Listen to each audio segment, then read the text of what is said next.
السلام علیکم۔ پیٹ میں درد ہونا، پیٹ میں گیس کا ہونا، کھٹے ڈکار آنا، آج کل رمضان کے اندر یہ بہت بڑا مسئلہ بن جاتا ہے۔ کل رات سے واٹس ایپ پہ اور ایس ایم ایس بے شمار آئے ہیں کہ بھائی کھٹے ڈکار آ رہے ہیں، پیٹ میں گیس ہے، بالکل بھی سکون نہیں، یہاں جلن درمیان میں سینے میں درمیان کے اندر جلن ہو رہی ہے، اس کے لیے کچھ بتا دیں۔ میں نے بتا تو دیا ہے لیکن سوچا کہ میں پھر سب کو ہی بتا دوں، کسی نہ کسی کو یہ مسئلہ تو ضرور ہو جاتا ہے۔ تو اللہ تعالیٰ ہم سب کو شفا دے۔ آپ یہ نسخہ لکھ لیجئے اور اس نسخے کی وجہ سے خود کو ہیلتھی اور کمفرٹیبل اور بہت ایزی فیل کریں اور سکون سے رہیں۔ نسخہ لکھیے جی، آپ نے لینی ہے 50 گرام کالا نمک، 50 گرام پودینہ سفید، 50 گرام اجوائن، 50 گرام پنیر ڈوڈی۔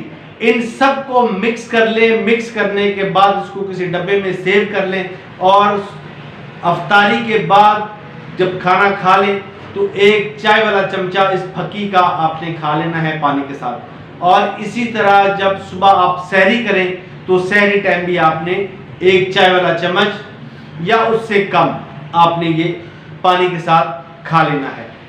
کوشش یہ کیجئے کہ سحری کے ٹائم جب آپ اٹھتے ہیں، کھانا شانا ناشتہ جب کرتے ہو تو تلی ہوئی چیزوں کا استعمال کم کیجئے۔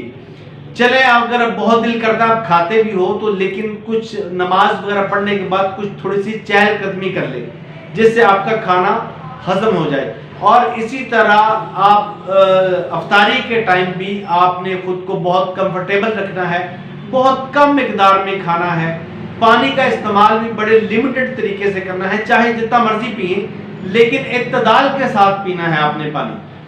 مثال کے طور پہ آپ تھوڑا تھوڑا افطاری کے بعد پانی سحر تک پیتے رہیں لیکن تھوڑا تھوڑا وقفے کے ساتھ پینا ہے، تو انشاءاللہ طبیعت کے اندر بحال بھی رہے گی، طبیعت فریش بھی رہے گی، افرا بھی نہیں ہوگا، درد بھی نہیں ہوگا، گیس بھی نہیں بنے گی، اور الحمدللہ روزے بھی سکون اور پیار سے گزر جائیں گے۔ آج تک کے لیے اتنا ہی، اپنا بہت خیال رکھیے گا۔ اللہ حافظ۔